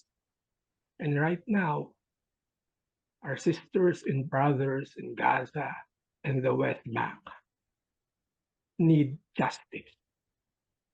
Thank you. Talia. Yeah, I mean, I'll just go to one of the last words that Mitri, comment that Mitri made at the end of his presentation, his main presentation about South Africa, and the comment about, only Romero points about you can only, recognize someone suffering if you yourself suffered and cried and your eyes cried. And for me, I mean, the profound tragedy is that Israel is committing genocidal actions and has committed genocidal actions and ethnic cleansing and crimes against humanity and for a long time, and that what is tragic and horrific and something that I devoted my life to struggle against is the weaponization of pain and grief and suffering in that context. Thank you. Yeah, Martin Luther King during the Vietnam War spoke about the three evils, which is poverty, racism, and militarism. And in a lecture I gave 2 weeks ago, I said Martin Luther King couldn't find a word that actually brings all three together, but the word that brings all three together actually is settler colonialism. And what we are experiencing right now in the world is something that is really, I mean, frightening for me. I mean, if you see the expansion of militarism, I mean, with the Ukraine war, Europe is buying weapons like crazy. With what's happening here, Israel gets all the toys for free. Our region is the most militarized region in the world if we take it per capita, while still we have so many, poor people, and all of that is connected to racism. So I think the job is still not done, and I feel we are now maybe after the Second World War, we are better off than now. So many things that we thought we have learned from the Second World War, we have unlearned, or maybe it was just for white people. So I try to bring all your questions together in one. And so we need to, again, to decolonize this, because unless we fight poverty, racism, militarism, life is going to be very difficult, not only for people in Gaza, but for the majority of the world population. Thank you so much for those concluding words, Mitri, and thanks again to my three colleagues, Revelation Vilunta, Atalia Omer, and Mitri Raheb, for raising important questions, making us think, and helping us understand both history as well as indigenous perspectives. I will hand it off now to one of my co-moderators for concluding us. Thank you, all of you, also for raising these important questions. We didn't get to all of them, but we're collecting them, and we'll continue the conversation. Indeed. Thank you so much, Jorg, for such a masterful job facilitating that dialogue. And it's true that this is the beginning, not the end of the conversation. May it continue. And I also would like to ask my colleague, Betsy Simpson, who's a member of the CLBSJ board, to just give us some thoughts on actionables that have come out of this conversation. Betsy. Thank you. And let me first just say this has been an amazing event, and I'm going to watch it again. Thankfully, it's being recorded because there's just so much. I'm not a biblical person, scholar, whatever. I'm a retired pastor, but basically the last 8 years of my life I've been more involved with peace activism and that sort of thing with the Presbyterian Peace Fellowship. And I've been, thankfully, to Palestine twice in the last 8 years. And that, I think, has given me more to reflect upon, given our conversation today, and will continue to be in the front of my mind because I talked with Palestinian people. I walked in Palestinian places. I met with Palestinian groups, and I was encouraged at the same time as I was horrified by the similarities to what our country, the United States, has done to our Native populations and our Black populations, and what we're continuing to do with people coming to this country as refugees and so forth. It's horrific. But I took the challenge that Mitri set out in the Matthew 25 meeting, because I looked at that a little bit too, is to lift up and celebrate and take courage from the resilience of oppressed people, because there are repressed people who are surviving in this world of military violence. And they are, you know, they are witness to me, and a call and a challenge to me to step up and to be more loud in my witness of a systematic injustice, which is all over the place, and to speak to the powers that be, because I'm in a position of power. Oddly enough, it doesn't often feel like it, but being in this country and having an education and being a white person, I can talk to people of power.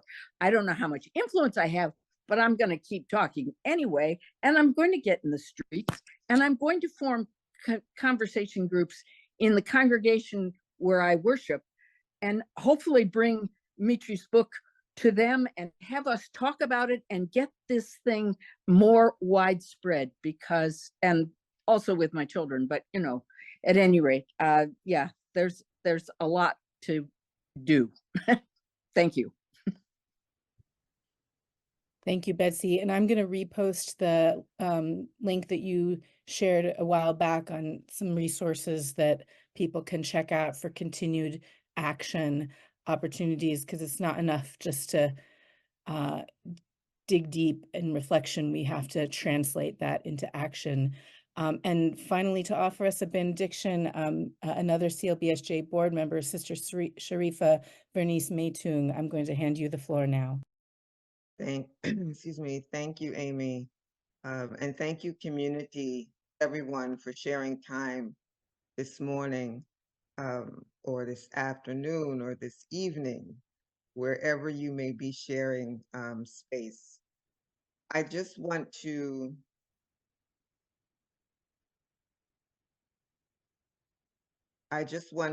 offer these words for continued reflection and contemplation as we further our walk on the good road, as the First Nations Bible translation calls our path, our spiritual path, the good road. And these words are actually from Jalal al-Din Muhammad Rumi, 13th century poet, Islamic scholar, and Sufi mystic. His words are, every war and every conflict between human beings has happened because of some disagreement about names. It is such an unnecessary foolishness, because just beyond the arguing, there is a long table of companionship set and waiting for us to sit down. What is praised is one, so the praise is one too. Many jugs being poured into a huge basin. All religions, all this singing one song. The differences are just illusion and vanity.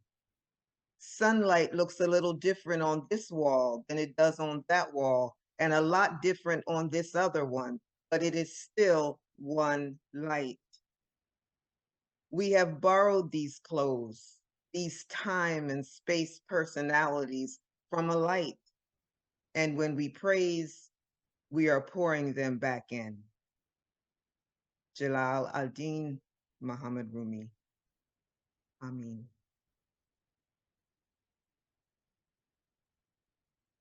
Amen. And we have some music to send us off. Thank you, everybody, and may the conversations continue.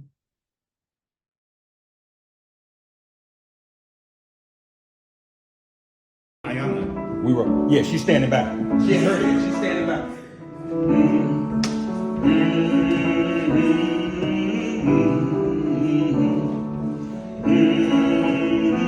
Isaiah 2:4 says, and he shall judge among the nations, and shall rebuke many people, and they shall beat their swords in the plowshares, and their spears in the pruning hooks. Nation shall not lift up sword against nation, neither shall they learn war anymore.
your God inside.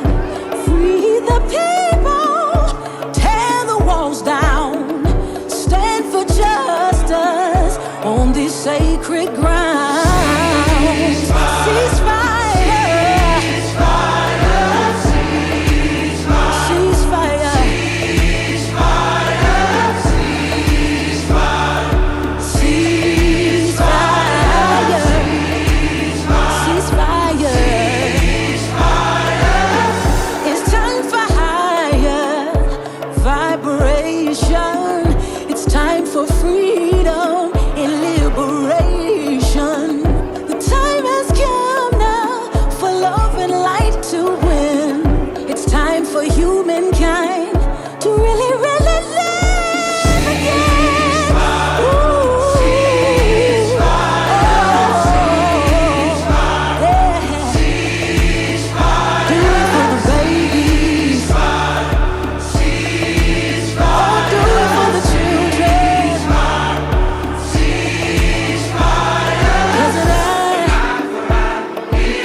We not only have to ask ourselves, what would Jesus do, but what would the Jesus in our modern times do? What would MLK do? Ceasefire.